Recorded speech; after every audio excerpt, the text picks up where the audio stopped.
Thank you. Okay. So yes, it's very important because my wife let me come, so I need to do something special for her birthday. The picture will help.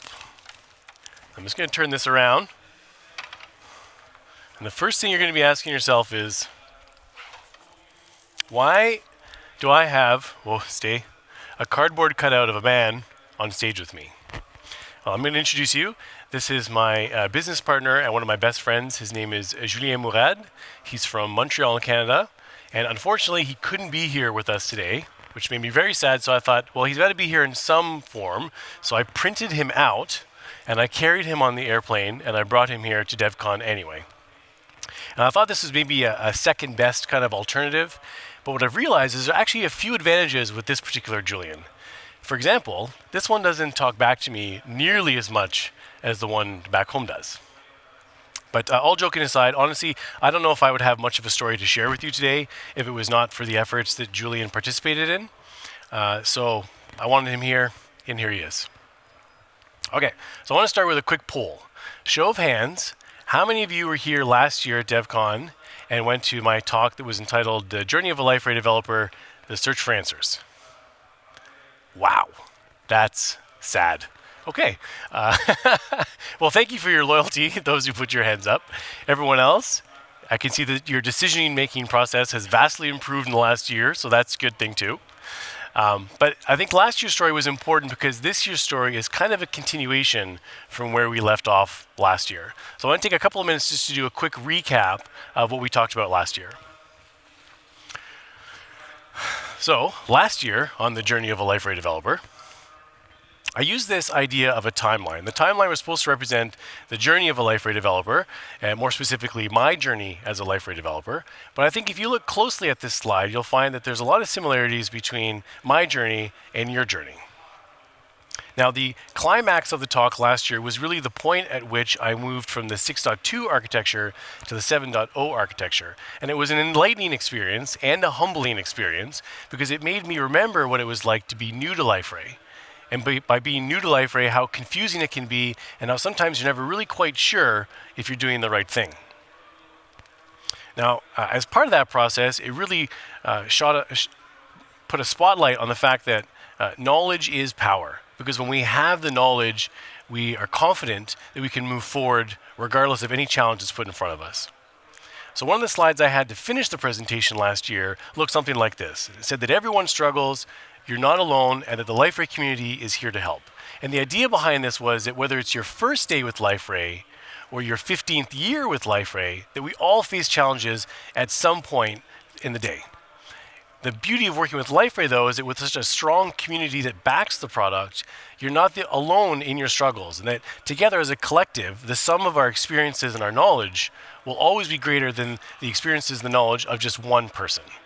Well, I mean, I say that, but as far as I know, Brian Chan still reviews every commit that goes into GitHub, so he might know more than all of us here put together, but outside of Brian Chan, as a group, we will prosper better together. Okay, so that brings us now to DevCon 2019 here in Mainz, and part 2 of this journey, which I've entitled Empowering the Community. And like last year, I want to leverage this timeline concept so that we can continue the journey from where we left off. And the first leg in today's journey is what I call the birth of an idea. Now, over the years, as with many of you, I'm sure, I've had the opportunity to work with a lot of different people who work with Liferay. And all those people actually come from many different disciplines. So most of them that I've met have been developers like you and I, but I've also met project managers, product owners, business stakeholders, executives, architects, QA, DevOps, you name it. And the one thing that we all have in common with these people is that in one way or another, Liferay has been the foundation for some relative or perceived success that they have within their respective organizations. So when I get into conversations with these people, let me just have a sip here. I like to ask them a couple of questions if I can squeeze them in somewhere. And the first one I ask them is, what do you love about Liferay? And the reason I ask that is because I want to understand what makes them choose Liferay in the first place, or what makes them continue to choose Liferay as their solution provider. And I think that when I hear the answers they provide, I can visualize their journey and their milestones along the way. But it's important to understand that a journey is more than just the milestones you see, that the journey, the pieces between those milestones are more than just filler. They are the sum of the experiences that brought you to those individual markers along the way. So as part of that, I'd like to ask a second question, if I can slide it in there, and that is, what challenges or frustrations do you have with Liferay? Now, the crazy part is that when you open that door and give someone the opportunity to vent, some of the stuff that can come out of their mouths is shocking at times. I mean, some of the stuff that I've heard over the years, I would never put down on paper and I would never say up here in front of all of you. But I think if I think about all those different things that they've said, and I try to distill them down into a handful of statements, it would probably look something like this. Liferay is too big. Liferay is too hard. Or maybe Liferay is too complicated. And the funny thing is that when I hear these statements, they don't really resonate with me, because when I think about Liferay, I think about Liferay as feature-rich. I think about all the things that Liferay provides out of the box, ready for me to use, things that have become almost staple in any application you build these days, right? And in fact, when I look at the list of requirements that a user puts in front of me, a lot of the time, some of this stuff doesn't even show up on the list because they just expect it to be there whether they ask for it or not. So historically, when someone has said to me things like it's too big or it's too complicated, I've just sort of brushed those comments off and told myself like, yeah, well, every poor carpenter will blame their hammer. But then after a time, I started to think a little bit more about this, and I thought, well, how come I don't say things like that? Well, what's different about my experiences from their experiences that gives me this different perspective? And as I thought more and more about this, I thought, well, maybe it was because of the opportunities that I have had over time. All the different clients I've worked with, the different industries, the different challenges I've faced, all these things have given me the opportunity to work with almost every feature that Liferay provides out of the box. So when someone comes to me with a question about Liferay, before they've even finished asking me the question, I've already started to formulate in my mind how they might solve their problem. And it's at that point that I realized that knowledge really is an asset, and that in my business as a consultant, the asset that I sell is the knowledge I have on Liferay. And when you have this asset, you have basically two options. You can choose to keep it secret, or you can share it. Now, keeping it secret from a business perspective makes a lot of sense, because if you want to have access to this information, you need to get into my brain, and I won't give you the key unless you give me some money. But on the other side of this slide, we talk about share. Now, I'm not talking about sharing one-on-one. This isn't a case where, like, I find a really cool class in Liferay source code, and I call up Julien and I say, hey, Jules, check out this class I found. It's so cool. I can't believe Liferay built this thing. That's too small. I'm talking about sharing on a grand scale, putting information out there for anyone to consume, regardless of whether or not I have a personal relationship with them. So when I think about the age we live in now, the age of information, and the fact that Liferay as a product is rooted in open source. And open source by nature is all about sharing. And I look at this slide, to me the only option really is to share.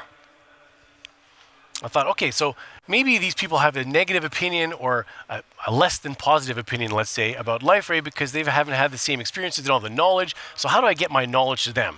How does anyone get knowledge? Well, from my perspective, knowledge is something that we assemble. And as I thought about this, I started drawing pictures, and for some reason I drew a graph. I'm not a graph guy, but I found myself drawing this graph. And so what I did was I put knowledge on the y-axis, and I put time on the x-axis. I started to think about how do you put knowledge into your brain. Now, in a perfect world, full of butterflies and rainbows, knowledge would be assembled like this. Straight up, instantaneous expert, kind of like in the Matrix where they shove that thing into the back of Keanu Reeves' head and he's like, and he becomes like a martial arts expert in about a second. But that's not how knowledge is assembled. The reality is that knowledge is a lateral assembly, and actually, from my perspective, is actually an exponential curve. Okay, so when I was putting this presentation together, sidebar here, I was showing this slide to my son who's 9. And I said, what do you think? And he said, oh, I love it. It's so cool how the arrows like draw and then it goes away and the other one comes in. And he paused, he looked at me and said, but I don't get it. What does it mean? Now, I'm sure all of you understand it, but I had to come up with an analogy to explain it to him, which I thought actually kind of resonated with us in our industry, so I want to share it with you. So I said to AJ, my son, I said, okay, well, we do a lot of jigsaw puzzles at home. I said, imagine if I had a jigsaw puzzle with 500 pieces and I dumped it out on the table. What's the very first thing you're going to do? And he said, well, the first thing I would do is I would probably try and find all the pieces that have flat edges so I can make the frame of the jigsaw puzzle. I said, oh, it's brilliant. Of course, I mean, I knew he was going to say that because I taught him that, but I'm glad that he listened to me for once, right?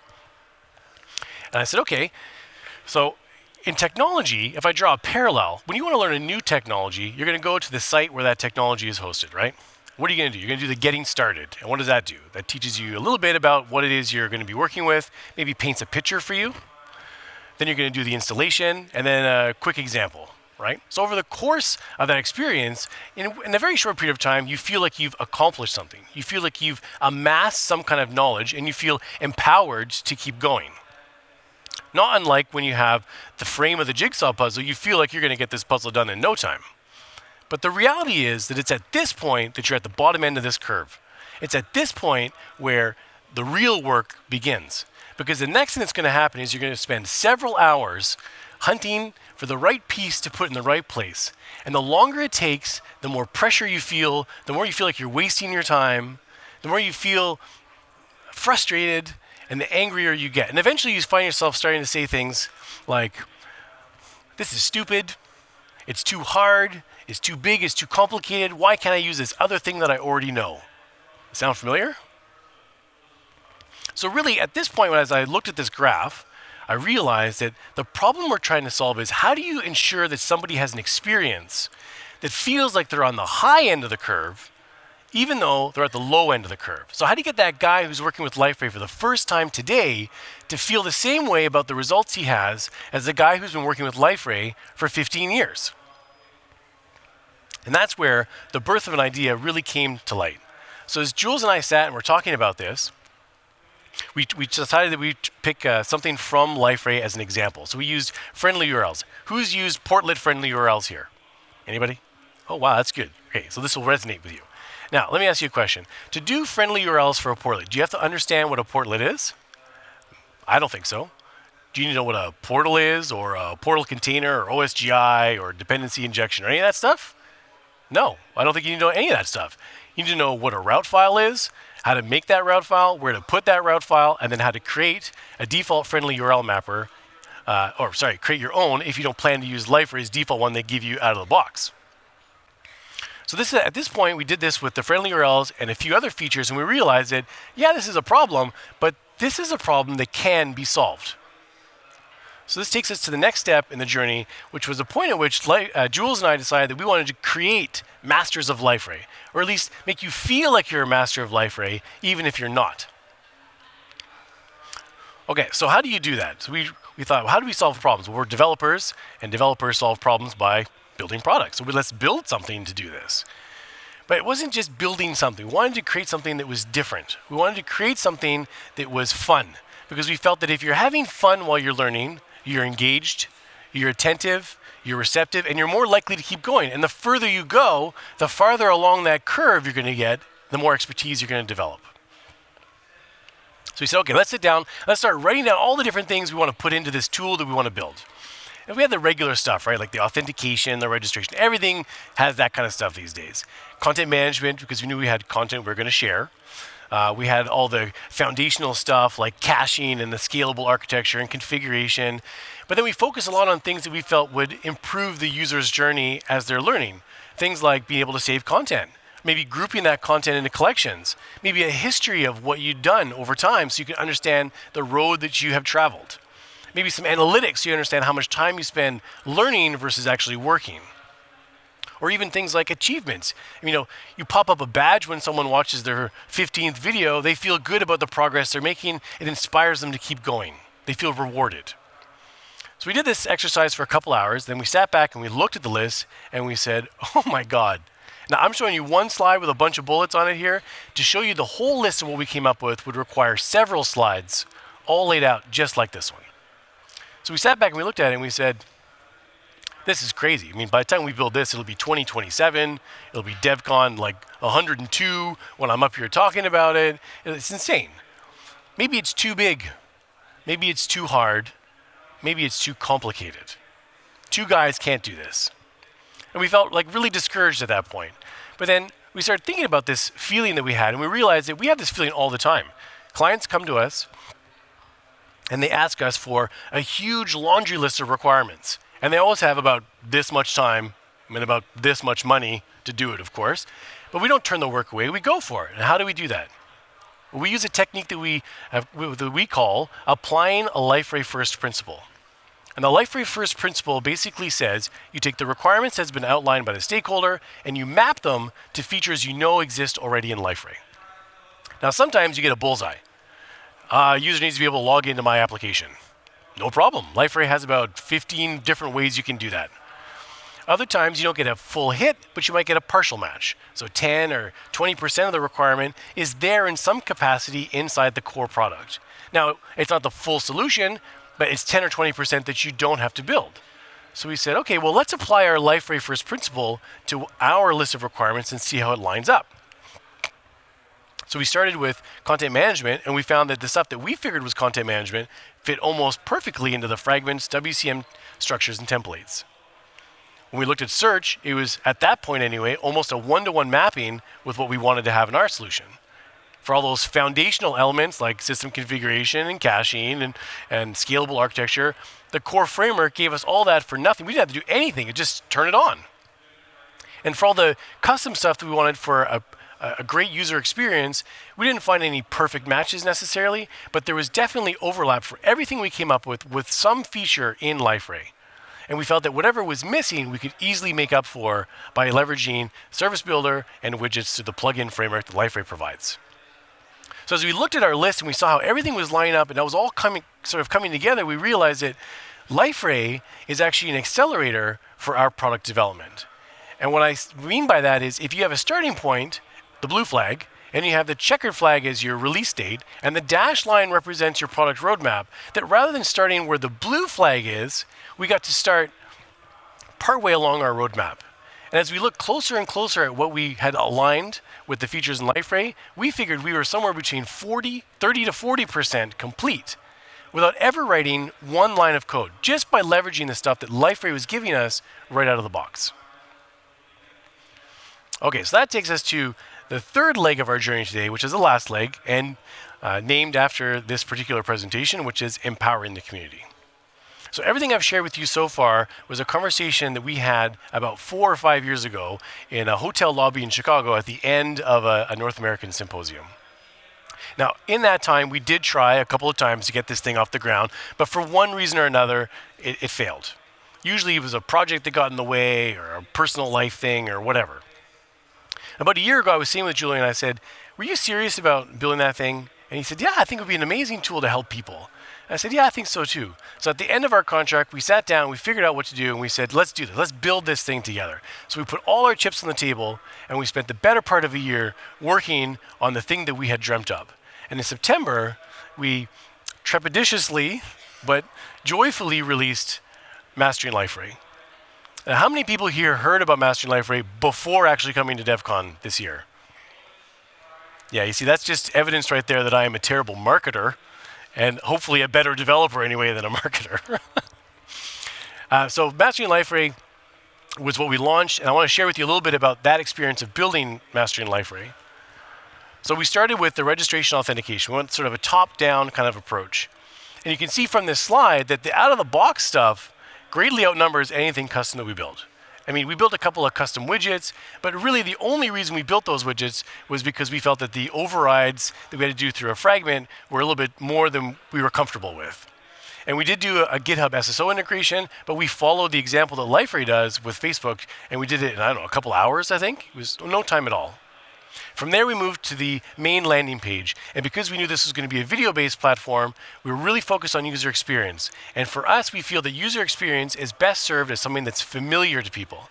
So we basically did what the big guys do. We took the stuff that YouTube, Netflix, Amazon Prime do, and we used the same format. New releases, stuff you've been watching that you haven't finished that you can continue, stuff that everyone else is watching, and then you can't see it here, but we have a watch again section for the stuff you finished that you can watch a second time. From there, we moved on to the search piece. And the search piece lined up, as I said, almost one-to-one initially. But then we came up with a couple of additional things we wanted to do to sort of enrich the search experience for our users. So we did build a quick search, which is the drop-down you see in the screenshot behind. It allows you to jump straight to a video bypassing the results page. And we did do some custom facets so you can filter on version or the target audience. And we also added our own custom search results portlet to create the experience that we were looking for our users. But all of these things were done using the Search API. And really all we did was we stitched together some services along with a custom UI to deliver it. The video player really was one of the most important pieces of the application. We didn't want it to be just a video that you watch. We wanted it to be an immersive experience where you feel like you're getting some one-on-one training. So we split the screen into a left and right orientation, where on the left-hand side you have the video. I put myself in every video, of course, so it means I always have to make sure my hair is combed, but that's okay. Someone said I should do funny hats in some of my videos, but I feel like it might distract from the content a little bit. So anyway, so the video stuff is on the left-hand side, all the metadata related to the video. On the right-hand side, we have what we call the toolbox. Now, right now, we've only got a couple of tools that we've built, that we've integrated into the platform, but they're good ones for starting out. So we have a timeline that lets you jump to different sections, or chapters as we call them, in the video, so you can skip the stuff you don't care about. The second tab is the code tab, and that's really the most important one, because what we do is we dynamically update this window as the video is playing so you can see the code more easily and so that you can take it and use it in your project right away. Honestly, we built a whole pile of other stuff, and I don't have the time here to go through all the different screens. We built coming soon, the video history, the collections, all those stuff. We picked the MVP, and we put it together, and we packaged it into this product. And best of all, we actually decided that it was important for people to be able to learn on the go, so we made the site fully responsive, and in the spirit of sharing, as I alluded to earlier, it's free. I mean, free with an asterisk, so 98% of the content is free. You can pay to be a member if you want to unlock some tools and stuff, but if you're not interested in the tools, you can just use the content and walk away. And we have so many more things planned. Like, this is just the tip of the iceberg for what we want to build into this tool to assist people in the learning process. Okay, so last year I threw up this slide called Resources, where it showed you different places where you could find information about Liferay. And at the time, I couldn't put this bullet on the slide because we weren't ready yet, but this year, I'm happy to be able to add one more resource to it, which is masteryinliferay.com. But I want you to understand that we didn't build this as some kind of a substitute for anything else you have on this slide. We built it because we recognize that everyone learns differently. So while some people might really have an impactful experience through video, other people might prefer to have a dialogue in a message board or read one of Dave's blog posts because that's what works best for them. It's just another tool to help you on your journey. Now, speaking of that journey, there were some really revolutionary epiphanies that we had for Julian and I as we were on our journey.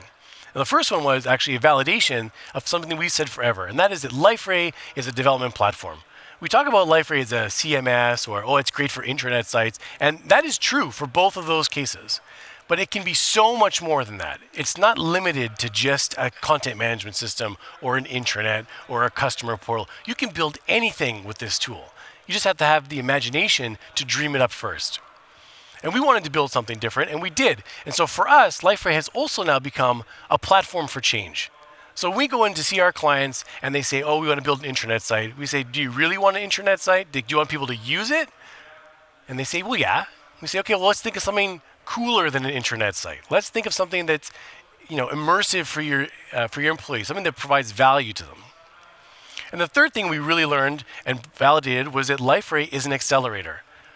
Two guys, me and, not the paper version, but the real version, built this whole thing ourselves in a year. And I know it doesn't sound like a lot, but building a product is so much more than just building the software you're releasing. When you think about all the other things you have to do, and in 1 year we were able to do all that stuff and the product. And I think it was completely attributed because of Liferay. Now, originally this was the end of my presentation, but as I looked at this slide, I kind of realized something. You have a superpower, the same way I have a superpower. Your superpower is that you know Liferay. And I know that sounds ridiculous, and I can see some people laughing. You can't hear them because you're wearing the headphones. Some people are laughing, but it's true. And if you don't believe me, think about this.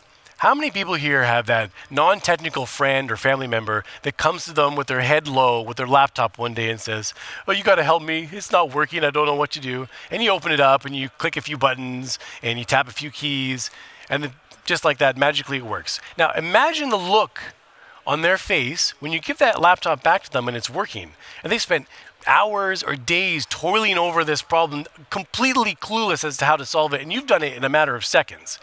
That look that they have in their eyes, that expression on their face, they look at you like you have a gift. And you do have a gift. Now, if you don't believe me, that's not enough to sell you on it. Tell you what, take this slide, and on day 2 of your project, show it to your boss. Say, oh yeah, we're 10 or 20 or 40% done. And when he says, how's that possible? You say, well, I decided to go with Liferay, and it has all these features that we're going to build, already done. Oh, and by the way, it has all these other features that are on our product roadmap for later, waiting for us to use them when we're ready for them. So yeah, we're way ahead right now. What expression do you think your boss would have, or your client would have on their face when you showed them this? I'll bet it would be the same as that non-technical friend or family member. All right, back to our timeline. So I said at the beginning this was my journey as a Liferay developer, and I believe there's a lot of overlap with the journey that you guys are on with Liferay as well. The one difference might be these last 3 hexagons that I added today. But that's just because that's the part of the journey that I went on, that I chose to go on. And I think that you guys can choose to go on that journey too. So I leave you with this one final message. You can build something different. You can build something awesome. And I say that you can build it with Liferay. Thank you.